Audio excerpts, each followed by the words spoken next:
Let's have a ball. Assalamualaikum warahmatullahi wabarakatuh. Waalaikumsalam warahmatullahi wabarakatuh. Gimana kabarnya? Alhamdulillah. Ketua kelasnya beda ya? A few moments later. Siap. Bismillahirrahmanirrahim. Alhamdulillahirabbil alamin. Ar-Rahmanir-Rahim. Maliki yaumiddin. Iyyaka na'budu wa iyyaka nasta'in. Ihdinas siratal mustaqim. Siratal ladzina an'amta 'alaihim ghairil maghdubi 'alaihim waladdallin.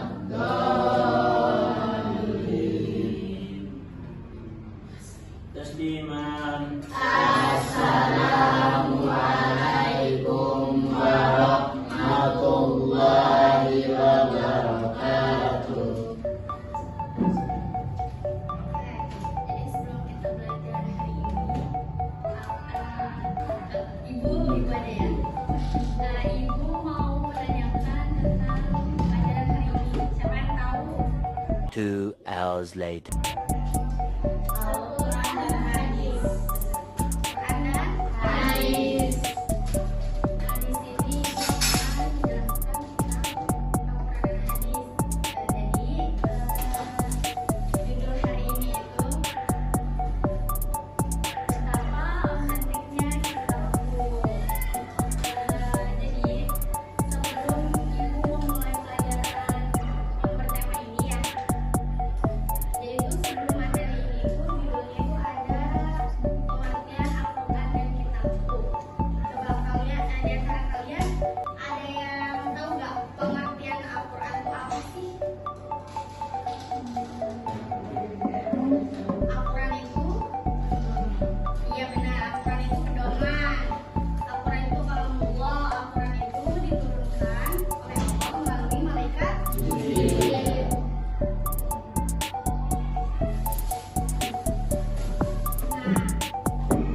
Jadi pengumuman materi sebelumnya sama materi ini itu bersangkutan. Jadi materi yang sebelum ini itu menjelaskan tentang bahwasanya Al-Quran itu diturunkan oleh Allah. Materi pada hari ini itu menjelaskan tentang betapa otentiknya kitabku. Nah, di sini itu menjelaskan bahwasanya mukjizat-mukjizat di dalam Al-Quran itu sungguh luar biasa ya, teman-teman. Nah, ada yang tahu nggak otentik itu tuh apa artinya? Apa? Nggak tahu. Nah, otentik itu bisa diartikan kayak isinya tuh gak pernah berubah gitu dari awal diturunkannya sampai sekarang. Kalian percaya nggak? Nah, betapa otentiknya kitabku. Jadi sungguh luar biasa kitab kita itu tuh kayak Al-Quran tuh ya. Kita tuh harus percaya bahwasanya dari pertama kali Al-Quran diturunkan sampai sekarang tuh ya memang sudah itu isinya. Mereka tuh minta bantuan kayak dukun, kayak gimana ya caranya biar dagangan saya itu laris lagi gitu. Karena kan nggak boleh ya. Nah, yang kedua itu zaman Nabi Isa itu adalah zaman kemajuan ilmu kedokteran. Nah, mukjizatnya itu mampu menyembuhkan penyakit yang kayak tidak disembuhkan, nggak bisa disembuhkan oleh seorang dokter. Nah, salah satunya itu menyembuhkan orang yang buta sejak lahir. Kita kan nggak tahu itu bayi buta atau enggak. Nah, kalau Nabi Isa ini bisa menyembuhkan bayi itu yang tadinya buta menjadi manusia yang sempurna lah.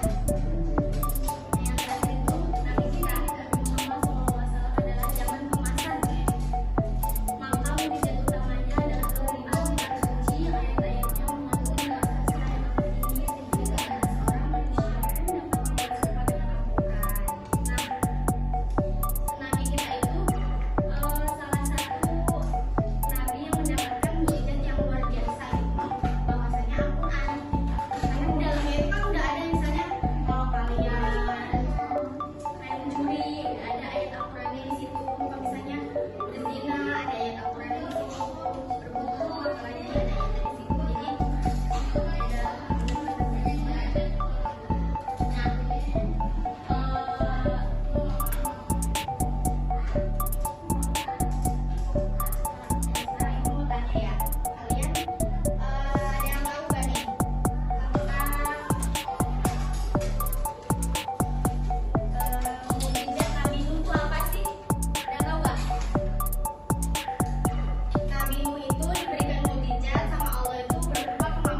banjir besar, padahal saat itu sama sekali belum dikenal cara pembuatan kapal. Jadi namanya Allah Maha Besar gitu ya, kayak memberikan mukjizat kepada Nabi Nuh itu biar bisa membuat kapal gitu. Kayak ayo kaumku ikut denganku bahwasanya akan terjadi bencana yang besar. Tetapi orang yang tidak beriman itu nggak percaya gitu. Berarti sekarang gini, kamu bisa apa sih? Sekarang aja belum ada loh pelajarannya yang udah yang gimana sih caranya bikin kapal gitu kan, kayak nggak percaya.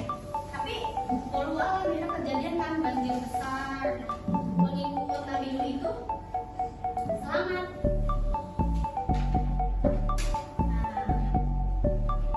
Nih, yang kedua, mukjizat Nabi Ibrahim merupakan keistimewaan tidak hangus dibakar dalam api oleh Raja Namrud. Hal ini digambarkan dalam surat Al-Quran. Terus, mukjizat Nabi Musa, siapa yang tahu? Siapa yang tahu? Mukjizat Nabi Musa itu apa sih? Hah? Membelah lautan. Iya benar, membelah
Jawabannya kan jangan ragu kayak Tadi yang